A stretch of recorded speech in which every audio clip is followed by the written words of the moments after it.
Most people have no idea how much they can actually spend in retirement without running out of money. And that single blind spot has quietly destroyed more financial plans than any market crash ever could. Today, we are fixing that in 5 minutes flat. And by the end of this, you will have a number, your number.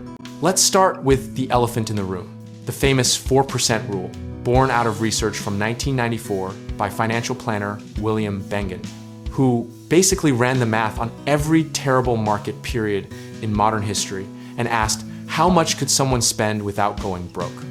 He found that withdrawing 4% of your portfolio in year 1, then adjusting for inflation each year after, survived every 30-year period he tested, including the Great Depression and the 1970s stagflation nightmare.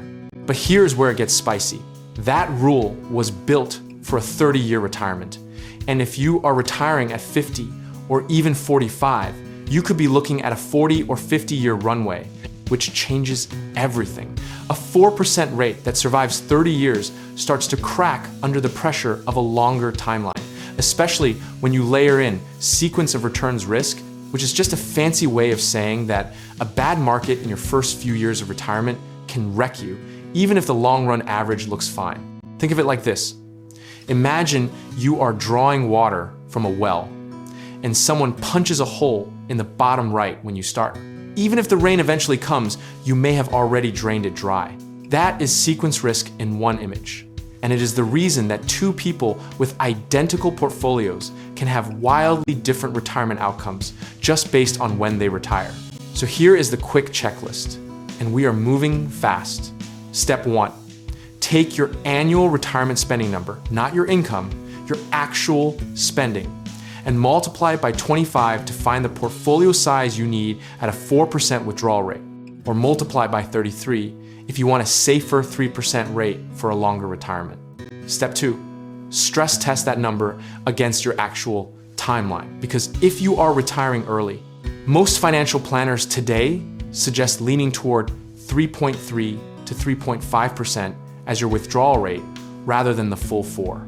It is not as catchy on a bumper sticker, but your future self will absolutely thank you. Step 3, separate your spending into needs and wants, because a flexible withdrawal strategy, sometimes called a guardrails approach, lets you spend a little more in good market years and pull back slightly in bad ones, which dramatically improves your portfolio's survival odds without requiring you to live like a monk.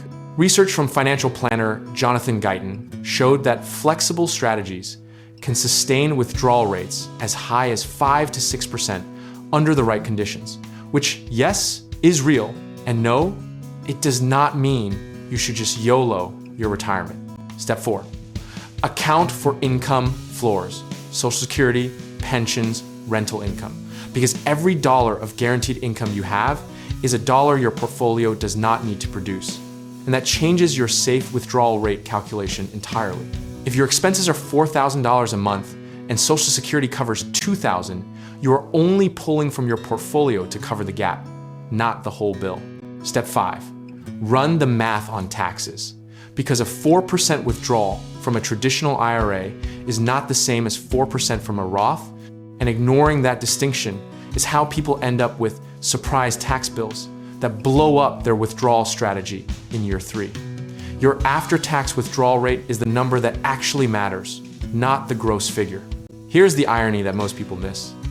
The safe withdrawal rate conversation is almost never really about math. It is about psychology and the terrifying discomfort of spending down assets that you spent decades accumulating. Studies consistently show that retirees underspend relative to their actual safe rate, which means many people die with massive portfolios they were too scared to enjoy, and that is its own kind of tragedy. The historical data is genuinely reassuring if you let it be. A diversified portfolio of 60% stocks and 40% bonds has almost never failed a 30-year retirement at 4%. Across wars, recessions, inflation spikes, and political chaos. The market does not care about headlines, and your withdrawal math should not either. The practical lesson here is simple. Do the 5-minute checklist once a year, not every time the market sneezes, and build your strategy around process rather than prediction. Discipline is the asset that never depreciates. And a boring, unemotional withdrawal strategy executed consistently will outperform any clever tactical adjustment you make in a moment of panic. At the end of the day, knowing your number is not about being obsessed with money. It is about buying freedom and options, which is what this whole game is actually about. You can handle any market outcome if your plan was built rationally and your position is sized for reality, not optimism. Whether the next decade looks like the roaring 90s or the grinding 2000s, a well-calibrated withdrawal rate gives you the clarity to act instead of react, and that psychological edge is worth more than any extra basis point of return. Build a plan, run the checklist, and then go live your life.